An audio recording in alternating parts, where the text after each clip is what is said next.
दुनिया space colonisation या कंहिं ॿिए ग्रह ते आबाद थियण तरफ़ वञी रही आहे।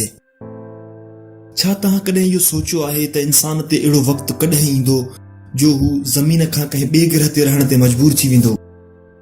कुझु माण्हुनि जो ख़्यालु आहे त स्पेस कॉलोनाइजेशन जी आख़िर कहिड़ी ज़रूरत आहे अगरि असां ज़मीन जी सॼी आलूदगी ख़तम करे छॾियूं ऐं हिन खे हिकु साफ़ सुथरो गिरह रखूं त असांखे कंहिं ॿिए ग्रह ते वञण जी ज़रूरत ई न पवंदी।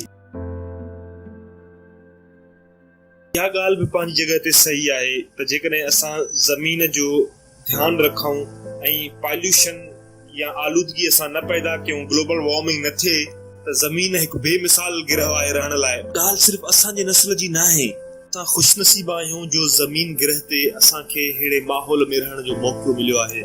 पर इहे ठठ हमेशह जे लाइ न आहिनि। असांजी 5-6 पीढ़ीअ ताईं त ख़ैर आहे, कुझु बि न थींदो, पर उन खां बाद जेको नस्ल ईंदो उन जो छा थींदो? छा उन्हनि जे वक़्तनि ताईं ज़मीन जो साॻियो मौसम रहंदो जहिड़ो हिनमहिल आहे? मुस्तक़बिल क़रीब में अगरि इंसान खे पंहिंजी बका खपे त हुनखे कंहिं ॿिए ग्रह ते लॾे वञणो पवंदो। हे ॿुधण में शायदि अजीब लॻे, पर ईंदड़ वक़्त जी हक़ीक़त इहा ई आहे।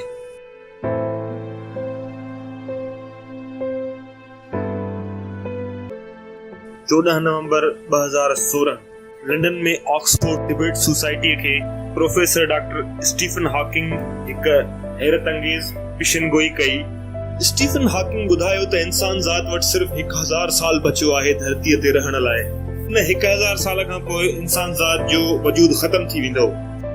स्टीफन हॉकिंग पंहिंजी ॻाल्हि खे साबित करण लाइ कुझु हक़ीक़तूं साम्हूं रखियूं। हुन ॿुधायो त अॼुकल्ह हर मुल्क वटि तमामु ख़तरनाक एटमी हथियार मौजूद आहिनि ऐं जंहिंजो अंग लगातार वधी रहियो आहे।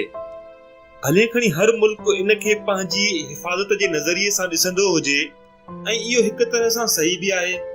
जीअं हर सिके जा 2 पासा हूंदा आहिनि, त जेके हथियार पंहिंजे दिफ़ा लाइ इस्तेमाल थी रहिया आहिनि, थी सघे सुभाणे इहे हमले वारे मूड में एक्टिवेट थी वञनि। असां इंसान नंढियुनि नंढियुनि ॻाल्हियुनि ते बिगड़ी पवंदा आहियूं। जंहिं ॾींहुं इहे एटमी हथियार अटैकिंग मूड में एक्टिवेट थींदा, उन ॾींहुं ज़मीन ते ज़िंदगीअ जो अंत थींदो। न सिर्फ़ु इंसान पर पखी, पखण, माण्हू, मिरूं, वायरस, बैक्टीरिया, हर शइ ख़तम थींदी।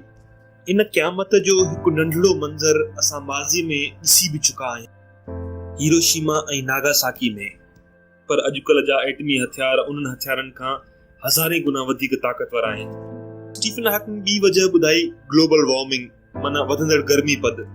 भले खणी असां का एटमी जंग विढ़ूं या न विढ़ूं, या ज़मीन तां सॼी आलूदगीअ खे ख़तम खणी छो न करे छॾियूं, पर ज़मीन जो गर्मी पद मुसलसल वधंदो हलंदो। ज़मीन जे गर्मी पद में 5 खां 6 डिग्री जो बदलाव असांजी ज़िंदगी में ॾाढो या असांजी ज़िंदगीअ खे ॾुखियो करे छॾींदो। अहिड़ी ॻाल्हि न आहे त 4-5 सेंटीग्रेड ज़मीन जो गर्मी पद वधे त हिन तां ज़िंदगी ख़तम थी वञे, ईअं न आहे।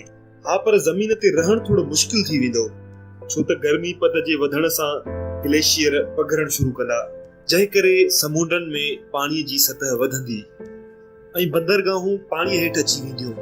समुंड जे पाणी जे गरम थियण सां धरतीअ जो वायुमंडल पिणु गरम थींदो। वक़्त सां ज़मीन जो गर्मी पद वधण कुदरती आहे। इंसान ज़हरीलूं गैसूं वायुमंडल में ख़ारिज करे हिन जो वायुमंडल तबाह करे रहियो आहे ऐं वक़्त खां पहिरीं ई ज़मीन खे रहण लाइक़ु बणाइण खां ख़तम करे रहियो आहे। पर ईअं न थिए जो असां जी वधंदड़ आलूदगीअ जे करे ज़मीन जो वायुमंडल असां खां उन जो हिसाब वठे भयानक तूफ़ान जी सूरत में।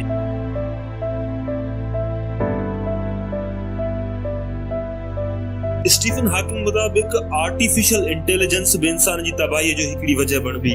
साइंसदान मुस्तक़बिल जी आर्टिफिशियल इंटेलिजेंस खे ख़तरनाक रूप में ॾिसी रहिया आहिनि। साइंसदान हिन खे 3 हिस्सनि में विरहायो आहे: वीक एआई, स्ट्रॉन्ग एआई ऐं सिंगुलैरिटी एआई। अॼुकल्ह जंहिं एआई जो असां इस्तेमाल करे रहिया आहियूं, इहा आहे वीक एआई। अञा आर्टिफिशियल इंटेलिजेंस एतिरी एडवांस न थी आहे जो परेशानीअ जो को सबबु बणिजे, पर इन खां बाद जेको लेवल आहे उहो आहे स्ट्रॉन्ग एआई। स्ट्रॉन्ग एआई हूबहू इंसाननि वांगुरु सोचींदी ऐं पाण फ़ैसिला बि वठंदी। इन लेवल जी एआई परेशानी जो कारण बणिजी सघे थी। एआई जो 3 लेवल आहे सिंगुलैरिटी एआई। सिंगुलैरिटी लेवल ते एआई इंसान खां काफ़ी अॻिते निकिरी वेंदी। आर्टिफिशियल इंटेलिजेंस जी दुनिया जो इहो दौर आहे जंहिंखे साइंसदान गंभीर रूप में ॾिसी रहिया आहिनि। स्टीफन हॉकिंग जो चवण हुयो त जेकॾहिं इंसान मुस्तक़बिल जे इन ख़तरे खे नज़रअंदाज करे रहिया आहिनि त उही 1000 साल खां पोइ इंसानियत ई ख़तम थी वेंदी। स्टीफन हॉकिंग मुताबिक़ इंसान जी बका जो सिर्फ़ हिकिड़ो ई ज़रियो आहे, उहो आहे स्पेस कॉलोनाइज़ेशन या कंहिं ॿिए ग्रह ते वञी आबाद थियण। इहो ई हिकु तरीक़ो आहे इंसानियत खे वॾे अरसे ताईं बचाइण जो। दोस्तो, जेकॾहिं हीअ वीडियो तव्हांखे पसंदि आई त इनखे लाइक ऐं शेयर ज़रूर कंदा।